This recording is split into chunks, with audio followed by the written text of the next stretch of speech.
Hello, punta po tayo ngayon sa capital city ng bansang Switzerland, Bern. Ito din ang pinakamaaliwalas na lungsod sa buong mundo ayon sa mga pagsusuri. And kilala din ang city na ito for their bear park. Dito makakita tayo ng actual na bear, kaya lang medyo napaaga kami at pakatulog pa yung mga bear. Simula noong 2009, mga bear dito ay merong 6,000 square meters park na merong caves at meron dito ang katabing ilog which is called the Aare River. At doon naliligo yung mga bear. Dito kami tumambay at pagkatapos ng kalahating oras ay wala pa ring bear, ay ayan, nagpakita na siya. Ang cute, parang laruan lang.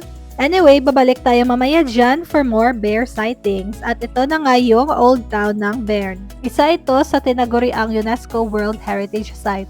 Yung ibang tao na nakikita nyo ay actually mga kasama ko sa bus tour na sinalihan ko, which is the ultimate Europe travel tipid hack. Meron mang magandang pampublikong transportasyon dito sa kanilang city kasi meron silang tram, bus. We decided to explore the city center on foot. Not only nakakatipid kami, ay mas ma-appreciate namin yung city. Ito na yung landmark medieval tower ng kanilang city. This is called the Zeitglocke or Zeitglockenturm. This was built in the early 13th century pa.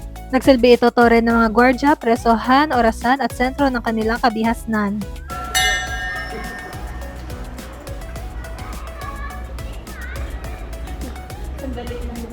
Yun na yun.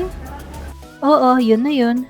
Medyo chill pa yung city nila nung pumunta kami dito because we went here one fine Saturday morning. And usually, mga city dito sa Europe nagiging busy na lang after 10 a.m. Base lang po ito sa na-observe ko. Next stop po natin ay yung Münsterkirche or yung Cathedral at Münsterplatz. Ito yung tallest cathedral dito sa Switzerland at isa itong cultural property of national significance. Kaya lang close pa kaya hindi kami nakapasok. Sa harap ng simbahan ay merong fresh market at na-amaze lang ako kasi ang lalaki ng kanilang mga bell pepper at pati na rin yung ibang gulay, yung para pang naka-steroid. Meron din silang binibentang iba't ibang klase ng cheese. Ibang level nga naman pag mayaman yung bansa kasi yung kanilang advertisements ay talagang naka-hot air balloon.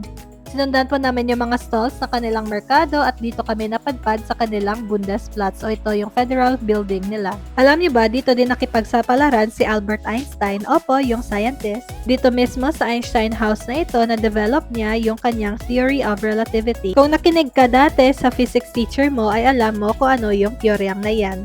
Meron din dito sa kanilang city yung Einstein Museum or yung Bernisches Historisches Museum. Meron Einstein section sa museum na ito na sinusundan ng kanyang buhay. Makikita din dito yung statue ni Albert Einstein at ayun, nakipagkulitan na ako sa kanya. Nagpatuloy pa kaming gumala sa kanilang city at may nakita kaming viewing deck na walang ibang tao kundi kami lang. Dito nga kami nagpapahinga at nag-enjoy sa views na ito. Binalikan namin yung bear park na napuntahan natin kanina at meron ng crowd of people kasi gising na nga yung mga bear.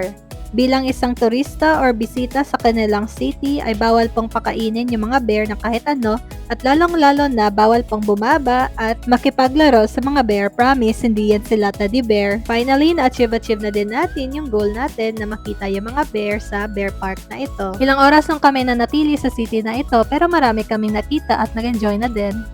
Special shoutout sa mga fellow kong nurses dito sa Germany na sina Tintin, Karina, Jenny, and Sunny na kasama ko pala sa bus tour. And for adopting me kasi balak ko lang talaga mag-solo travel nung pumunta ako dito. Abangan niyo po yung video na gagawin ko about sa mga bus tour na sinasalihan namin na super tipid ka talaga nakapag-Europe tour ka na. And dito na nga nagtatapos yung tour natin. Thank you so much for watching. Please like and follow for more. Bye!